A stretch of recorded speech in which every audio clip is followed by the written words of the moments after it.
दुनिया made in India दहशतगर्दी का शिकार है। पड़ोसी पाकिस्तानी हो या फिर सात समुंदर पार अमेरिका, कनाडा और बरतानिया, भारतीय सरकार और खुफिया एजेंसी रॉ अपने हैंडलर्स और उजरती कातिलों के जरिए खित्ते और पूरी दुनिया का अमन दाव पर लगाने पर तुले। नाज़रीन, बड़ी तशवीशनाक खबरें हैं आज़ाद जम्मू कश्मीर से। कश्मीर के अंदर नाज़रीन, भारत की खुफिया एजेंसी रॉ ने एक ऐसा घनौना मंसूबा जो है उसको अमली जामा पहनाना शुरू कर दिया है कि जिससे खतरे की घंटियां बजना शुरू हो गई हैं। करिए इस वक्त की बड़ी खबर, पीओके में पाकिस्तानी सेना पर बड़ा हमला। मेरे बगल में तहरीक तालिबान का आत्मघाती हमला। बड़ी खबर, रावलकोट में सुसाइड बॉम्बर किया अटैक। ये बड़ी खौफनाक टाइमलाइन है। इसमें हर तरफ आपको खून नजर आ रहा है, आपको चीखें नजर आ रही हैं।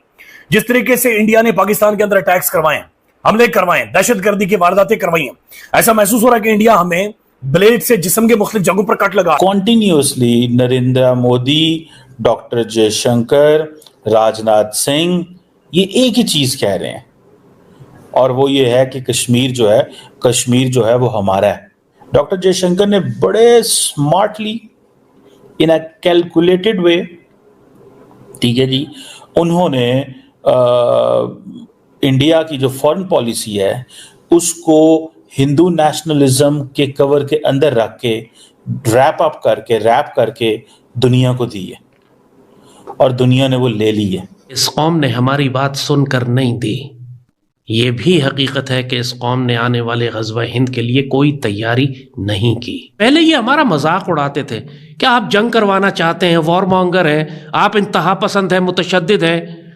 लेकिन अब जब मुशरिक दुश्मन हमारे घरों में दाखिल हो गया, इसने हमारे शहरों में जंग छेड़ी, हमारे एक एक शहर में जहां कहीं ख्वाब में कोई नहीं सोच सकता था कि दुश्मन के ड्रोन और तैयारे आ जाएंगे, वहां पे अपने दरमियान एंटी एयरक्राफ्ट गन्स को फायर होते आपने देखा। आपने अपने गाँव में, अपने देहातों में देखा कि तोपखाना लगा हुआ और मिसाइल बैटरीज लगी हुई हैं। हिंदुस्तान को आपने भी जिक्र किया अपने सवाल में, हम इसका इल्ज़ाम देते हैं। सबसे पहले आप अपने घर को तो देखिए, अपने आप को देखिए भाई। आपकी इंतज़ामिया, आपकी बाकी जो मामलात हैं, माशी मामलात, इंतज़ामी मामलात, इनके अंदर आपने क्या किया? सहूलतकारी की, कोई बेहतरी पैदा की? बहुत से लोग, जब पाकिस्तान और अफगानिस्तान के रिलेशन ख़राब होने की बात होती है तो बहुत से लोग ये तासुर देते हैं, मीडिया हमारा ये तासुर देता है कि शायद इंडिया इन्वॉल्व है, इंडिया की एजेंसीज इन्वॉल्व हैं। क्या आपको लगता है ऐसे पाकिस्तानी के रिलेशन ख़राब करने में इन्वॉल्व होगा? ज़ाहिरी बात है, जो हमारे दुश्मन ममालिक हैं वो बीच में इन्वॉल्व हैं, वो शामिल हैं। उन्होंने जलती पे तिली तो इंडिया कैसे इन्वॉल्व होगा? फ़ायदा क्या होगा इंडिया को? और इंडिया ऐसे है कि जो हमारे मुजाहिदीन भाई हैं अफ़गानिस्तान में, जिनसे कि हमने उनसे लड़ाई की है और उनको डिक्लेयर किया है, उनको मारा है हमने, इंडिया उनको उठा रहा है कि भाई तुम लोग के साथ ज़्यादती हुई है, पाकिस्तान ने ज़्यादती की तुम्हारे साथ, और हकीकत में हमने उनके साथ ज़्यादती की है। हमें उन्हें मारना नहीं चाहिए था, हमें अमेरिकन के हवाले नहीं करना चाहिए था, हम उनके साथ बैठते, उनके साथ अमन मुआहदा करते, लेकिन हमने हवाई अड्डे भी दिए, हमने मुशर्रफ दौर में हमने हवाई अड्डे भी दिए, हमने हर तरह के ड्रोन भी करवाए। ये सारे एक पूरी चेन है, उस चेन के मुताबिक वो चल रहे हैं। इंडिया कैसे इन्वॉल्व है वो बात हो रही थी। और दूसरे नंबर पे लेट्स सपोज देखें, जिसे हम हरीफ समझते हैं, दुश्मन समझते हैं, अगर वो इन्वॉल्व हो भी जाए वो तो उसकी पॉलिसी है ना। देखें, हम दुश्मन भी कहते हैं और दूसरी तरफ ये कहते हैं कि इंडिया इन्वॉल्व क्यों हो रहा है। गलती हमारी है या इंडिया की है? देखें, गलती हमारी पाकिस्तान की है कि हमने तालिबान के साथ अपने रिलेशन अपने ज़ाती, अपने भी नहीं बल्कि कह लें यूरोप के मकासद के लिए हमने रखे। जब हमें वो चाहिए थे रशिया को तोड़ने के लिए, हमने उनको अपना भाई बनाया, उनके साथ जंग लड़ी। जब बाहर के मुफाद ख़त्म हो गए तो हमने इन्हीं को अपना दुश्मन समझ के इन्हीं को अमेरिकन के हवाले करना शुरू। फंडिंग वहाँ से आती थी और उनके अगेंस्ट हम यूज़ करते थे। ज़ाहिरी बात है, फंडिंग हमें बिला हिसाब हमें असला भी मिलता था। आप तो खैर छोटे हैं, आपको नहीं पता होगा, ओजीडी कैंप का वाकया हुआ था। पता है, मैंने सुना है। ओजीडी कैंप में हमें हिसाब देना पड़ रहा था अमेरिकन को कि इतना असला कहाँ गया, हमने उड़ा दिया लेके, कोई हिसाब नहीं, कोई कुछ नहीं, सब कुछ जल गया, मर गया, खत्म हो गया, ठीक हो गया।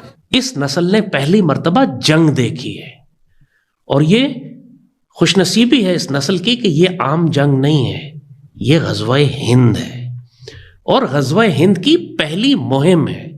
ग़ज़वा हिंद ये नहीं है कि ये ना कहें कि अभी सीज़ फायर हो गया, जंग ख़त्म हो गई, हमने तो कुछ किया ही नहीं। अल्लाह ताला ने आपको एक वेकअप कॉल दी है। ये जो पहली झड़प है, ये एक समझिए कि पहला राउंड है। ये कई राउंड्स में लड़ी जाएगी ये जंग। दुश्मन बार बार पलटेगा, बार बार मार खाएगा, बार बार आपके ऊपर हमलावर होगा। وہ بھی نقصان اٹھائے گا، ہم بھی نقصان اٹھائیں گے. لیکن اللہ نے جس طرح آپ نے دیکھا کہ ایک دن کی اس جنگ میں پوری پاکستانی قوم کو اللہ نے ٹرانسفارم کر کے رکھ دیا، پورا مزاج بدل دیا اس کا. پوری آرمی، اپنی قوم اور فوج سیسا پلائی ہوئی دیوار البنیان مرصوص بن گئے.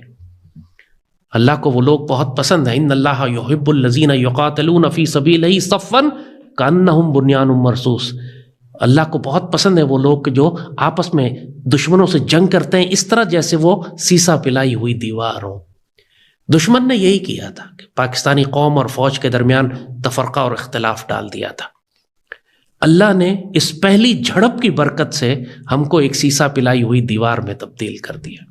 اور اللہ نے اس قوم کو، اس کی فوج کو، اس کے حکمرانوں کو صاف صاف بتا دیا ہے کہ جو یہ فقیر تمہیں 18 سال سے اذان دے کر کہہ رہا تھا کہ تیاری کرو اور تم مذاق اڑاتے تھے، اللہ نے اس فقیر کو سچ ثابت کر دیا. لیکن کس لیے؟ اب جو تمہیں وقت دیا جا رہا ہے آنے والی جنگ کی تیاری کرو.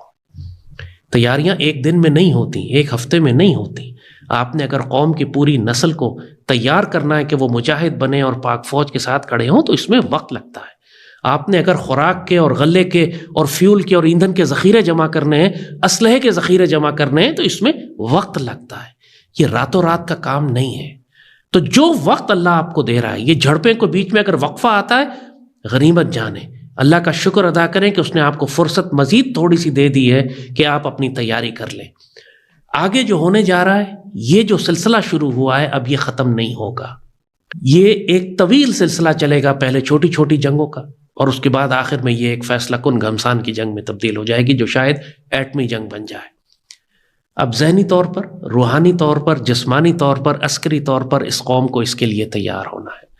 اب مذاق کا وقت گزر گیا. اللہ نے پاکستان کو بنایا ہی اسی لیے تھا کہ آخری زمانے میں جو فیصلہ کن جنگیں ہوں گی مسلمانوں کو دوبارہ زندہ کرنے کے لیے اور اللہ کے دین کو غالب اور نافذ کرنے کے لیے اس کا آغاز پاکستان کرے گا. غزوہ ہند پہلی جنگ ہے اور اس کے بعد جب آپ پلٹیں گے تو مشرق وسطیٰ میں آپ جائیں گے اور وہاں آخری فیصلہ کن جنگیں ہوں گی.